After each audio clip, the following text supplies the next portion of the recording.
அப்படியே கண்களை மூடி கொஞ்ச நேரம் அமைதியாய் அவரை நம்ம தியானிக்க போகிறோம். நீங்கள் அமர்ந்திருந்து நானே தேவன் என்று அறிந்து கொள்ளுங்கள் என்று சொன்னவர் இப்பொழுதும் அந்த அமர்ந்திருக்கிற இடத்திற்கு நம்முடைய இருதயம் வரும்படியாக அப்படியே அமைதலாய் சில மணித்துளிகள் நம்ம அவரை தியானிக்க போகிறோம். நாம் தியானிக்க தியானிக்க அவரை நாம் பெரிதாக பார்க்கிற இடத்திற்கு நம்முடைய இருதயம் அது கடந்து வரும். அதை உணர்ந்தவர்களாய் உங்களுடைய மைண்ட்ல இருக்கிற எல்லா டிஸ்ட்ராக்ஷன்ஸும் நீக்கப்பட்டு அவரை மாத்திரம் இப்ப ஃபோக்கஸ் பண்ணி நான் சொல்லுகிற காரியங்களை நீங்கள் தியானிக்க தொடங்குங்கள். இன்றைக்கு உங்க இருதயத்துல என்னென்ன கவலை எல்லாம் இருக்கு, என்னென்ன பாரம் இருக்கு, இது எல்லாத்தையும் இன்றைக்கு இந்த இந்த செய்தியை கேட்ட பிறகு இன்னும் நம்ம இறக்கி வைக்கலன்னா அவரை நம்பவே இல்லைன்னு அர்த்தம். நான் சொல்லுகிற காரியங்களை அப்படியே அமைதியா கொஞ்ச நேரம் நம்ம தியானித்து ஒரு பெரிய ஒரு விடுதலைக்குள்ள இன்றைக்கு நம்ம கடந்து வருவோம். அப்படியே கண்களை மூடிக்கொள்ளுங்க. மெதுவா மூச்ச வெளிவிடும் பொழுது மூச்ச உள்வாங்குங்க. கிறிஸ்துவின் தெய்வீக வல்லமை உங்களை அப்படியே நிரப்புகிறத நீங்க பார்க்க ஆரம்பிங்க. அவருடைய பவர் உங்களை ஃபில் பண்ணிட்டே இருக்கிறத பாருங்க. அவருடைய கிருபை உங்களை நிரப்பிக்கொண்டே இருக்கிறத பாருங்க. அப்படியே மூச்சை வெளியே விடும் பொழுது என்னுடைய சுய முயற்சி, என் கவலை, நான் தான் எல்லாத்தையும் செய்யணும் அப்படிங்கிற அந்த பாரத்தை அப்படியே அவர்கிட்ட ரிலீஸ் பண்ணுங்க. என்னுடைய சுய போராட்டங்களை நான் அப்படியே உங்ககிட்ட நான் கொடுத்துட்றேன்ப்பா. இனி நான் யாரையும் நம்பல, நான் உங்களை நம்புறேன் அப்படின்னு சொல்லுங்க. மூச்சை உள்வாங்கும் பொழுது அவருடைய தெய்வீக வல்லமை, அவருடைய ஜீவன் எனக்குள்ள இருக்கு, அவருடைய சத்தம் எனக்குள்ள இருக்கு. வல்லமையுடையவர் இன்றைக்கு எனக்குள்ள இருக்கிறார். அதிசயமானவர் இன்றைக்கு எனக்குள்ள இருக்கிறார். நான் எதற்கு கவலைப்படணும், எல்லாத்தையும் நான் அவர்கிட்ட கொடுக்கிறேன் அப்படின்னு சொல்லி அப்பா கிட்ட ரிலீஸ் பண்ணுங்க. ஒரு பெரிய விடுதலைய இன்றைக்கு நீங்க உணர்ந்தே ஆகணும். மனிதரை போல வாழ்ந்து மடிவதற்கு நாம் அழைக்கப்படவில்லை. முதிர்ந்த தேவ புத்திரர்களாய் நாம் இந்த உலகத்திற்கு நம்மை வெளிப்படுத்த வேண்டிய இடத்துல நாம் வந்திருக்கிறோம். அப்படியே அந்த எப்படி இஸ்ரவேல் மக்கள் அந்த வெண்கல சர்ப்பத்தை நோக்கி பார்த்தார்களோ அதுபோல உங்க நிலைமை, உங்க கண்டிஷன், உங்க சூழ்நிலை, உங்க குடும்பத்துல இருக்கிற நபர்கள் இவர்கள் யாரையும் பார்க்கிறத நிறுத்துங்க. அவரை பாருங்க. அவரை நோக்கி பார்த்த முகங்கள் பிரகாசம் அடைந்தன. அவர்கள் முகங்கள் வெட்கப்படவில்லை. இன்னைக்கு யார பார்த்துட்டு இருக்கீங்க? மனுஷனை பார்த்துக்கிட்டு இருக்கிறீங்களா? மனுஷனுடைய வார்த்தையை பாக்குறீங்களா? ரிப்போர்ட்டை பாக்குறீங்களா? எதை பாக்குறீங்க? அவரை பார்த்துட்டே இருந்தீங்கன்னா உங்களுக்கு அங்க இருந்து ஜீவன் கடந்து வரும். இல்ல நான் போதுமான அளவு பரிசுத்தமா இல்ல, நான் தோற்று போறேன் அப்படிங்கிற எண்ணம் வரும் பொழுதெல்லாம் அப்படியே உங்க கண்கள் சிலுவையை பார்க்கட்டும். சிலுவையில் எல்லாவற்றையும் அவர் நமக்காக செய்து முடித்திருக்கிறார். நம்முடைய தரித்திரத்தில இருந்து, நம்முடைய வியாதியில இருந்து, நம்முடைய சகலவிதமான எண்ணங்களிலே ஏற்படுகிற போராட்டங்களில் இருந்து, நம்முடைய ஆத்துமா இளைப்பாறுதலற்ற நிலைமையில இருந்தது. அதில் எல்லாவற்றிலும் இருந்து அவர் நமக்கு விடுதலையை கொடுத்திருக்கிறார். நம்முடைய பாவங்களை அவருடைய சரீரத்தில் அவர் ஏற்றுக்கொண்டார். அவருடைய காயங்களை பாருங்க. ஒவ்வொரு காயங்களும் உன்னை சொல்லுது, உங்களுடைய பழைய பாவங்கள் எல்லாம் அவர் மேல அறையப்பட்டிருக்கு. இனி அது உங்களுக்கு எதிராக எழும்ப முடியாது.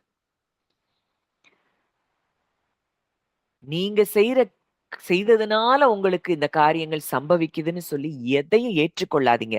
அதெல்லாம் சத்ருவினுடைய பொய்கள். நீங்க இன்னைக்கு யாருக்குள்ள இருக்கிறீங்க? அந்த கிறிஸ்துவை நோக்கி பாருங்கள். உயர்த்தப்பட்டிருக்கிற அந்த கிறிஸ்துவை நோக்கி பாருங்கள். சிலுவையில் அவர் தொங்கிக் கொண்டிருக்கிறார். அந்த சீன அப்படியே கற்பனை பண்ணி பாருங்க. உங்க ஒவ்வொரு பாவமும் அவர் சரீரத்துல எப்படி டிரான்ஸ்ஃபர் ஆச்சுங்கிறத பாருங்க. அவருடைய நீதி இன்னைக்கு உங்களுக்குள்ள டிரான்ஸ்ஃபர் ஆறத பாருங்க. உங்க வியாதி பலவீனங்கள் எல்லாம் அவர் சுமந்தத பாருங்க. அவருக்குள்ள இருந்த தெய்வீக ஜீவன் இன்னைக்கு உங்களுக்குள்ள கடந்து வர்றத அப்படியே விஷுவலைஸ் பண்ணிட்டே இருங்க. இன்றைக்கு உங்க சரீரங்களில, உங்களுடைய ஆத்துமாவுல ஒரு பெரிய விடுதலையை தேவன் கொடுக்கிறத பாருங்க.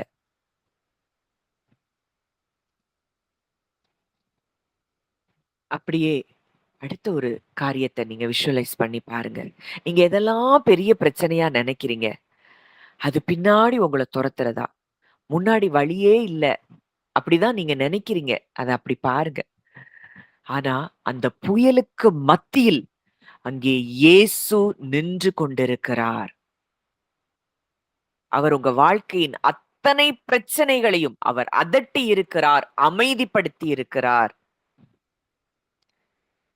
அந்த பிரச்சனைகள் என்னலாம் நீங்க பிரச்சனையா நெனைக்கிறீங்களோ, அதெல்லாம் அவர்கிட்ட அப்படியே குடுங்க.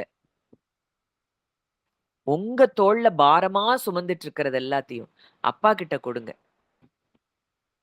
அவர் அப்படியே அவர் ஏற்றுக்கொள்ளுகிறத பாருங்க.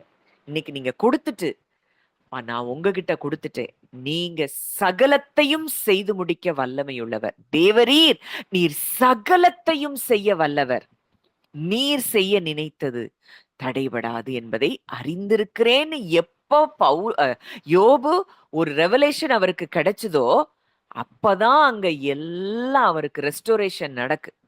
யோபு 42ல பாத்தீங்கன்னா புரியும். இன்றைக்கு அவர் சகலத்தையும் செய்ய வல்லவர்ங்கிறத நம்ம உணர ஆரம்பிச்சோம்னா, நம்ம வாழ்க்கையில இழந்த எல்லாவற்றையும் நாம் திரும்ப பெற்றுக் கொள்ளுவோம். ஆண்டவர் சொல்றாரு, பயப்படாதிருங்கள். இன்றைக்கு கர்த்தர் உங்களுக்கு செய்யும் ரட்சிப்பை பாருங்கள். அவர்தான் நமக்கு ரட்சிப்பை உண்டு பண்ண முடியும்.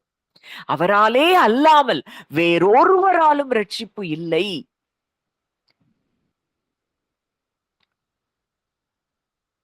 நான் கிறிஸ்துவுக்குள்ள இருக்கிறதுனால அவருடைய அமைதிதான் என் அமைதியா இருக்கு. அவருடைய ஞானம் என்னுடைய ஞானமா இருக்கு. நான் அவருக்குள் இருப்பதனால் எல்லாவற்றிலும் நான் வெற்றி பெறுகிறவளாகத்தான் இருக்கிறேன். எந்த சூழ்நிலையும் என்னை மூழ்கடிக்க முடியாது.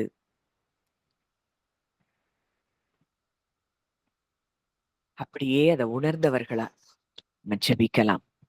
நல்ல தகப்பனே, அப்பா, தேவனுக்கு ஏற்ற கிரியை குமாரனை விசுவாசிப்பது என்பதை நாங்கள் இன்றைக்கு உணர்ந்திருக்கிறோம் அப்பா. முற்றிலுமாய் நாங்கள் எங்களுடைய சுயத்தை நம்புவதை நிறுத்திவிட்டு, நாங்க இப்படி பண்ணி சரி பண்ணணும், அதை செய்யணும், இதை செய்யணும்னு எங்களுடைய சுய பலத்தை நாங்கள் சாராதபடிக்கு, உம்மை நாங்கள் முழுவதுமாய் சார்ந்து நிற்க எங்களுக்கு கிருபை தாங்க.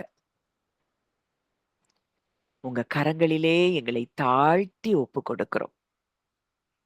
உங்க கரங்கள்ல எங்களை ஒப்பு கொடுக்கிறோம்ப்பா. எங்க வாழ்க்கையின் அத்தனை பிரச்சனைகளையும் உங்க கையில ஒப்பு கொடுத்துட்டோம்ப்பா. இன்றிலிருந்து நீர் செய்கிற காரியங்கள் அது வித்தியாசமானதாக, அது மிகவும் ஆச்சரியமானதாக இருக்கிறதற்காக நன்றி செலுத்துகிறோம். அப்பா, நான் என்கிற அகங்காரம் எங்கள் ஒவ்வொருவரை விட்டு அகன்று போகும்படி நாங்கள் ஜெபிக்கிறோம். மாம்சமும் மனதும் விரும்புகிற காரியங்கள் அதை நாங்கள் செய்யாதபடி ஜீவனிலே நாங்கள் வாழ எங்களுக்கு கிருபை தாங்கப்பா. வந்த ஒவ்வொருவருக்கும் அந்த கிருபையை நீங்க கொடுங்க. மனதார நான் ஒவ்வொருவரையும் பிளஸ் பண்றேப்பா. தேவனுக்கு ஏற்ற கிரியையை நடப்பிக்கும்படிக்கு அவர்களுக்குள்ளே நீர் கிரியை செய்கிறதற்காக நன்றி செலுத்துகிறோம். எங்களுடைய குடும்பங்கள்ல இருக்கிற ஒவ்வொருவரையும் நீ ரட்சிக்கிறதற்காக நன்றி செலுத்துகிறோம். ஒரு பெரிய விடுதலையை நீங்க கொடுத்ததற்காக நன்றி செலுத்துகிறோம். உம்முடைய கரங்களிலே எங்களை தாழ்த்தி அர்ப்பணிக்கிறோம். காத்துக்கொள்ளும், வழி நடத்தும். இயேசுவின் மூலம் கேட்கிறோம் ஜீவனுள்ள நல்ல பிதாவே. ஆமென், ஆமென்.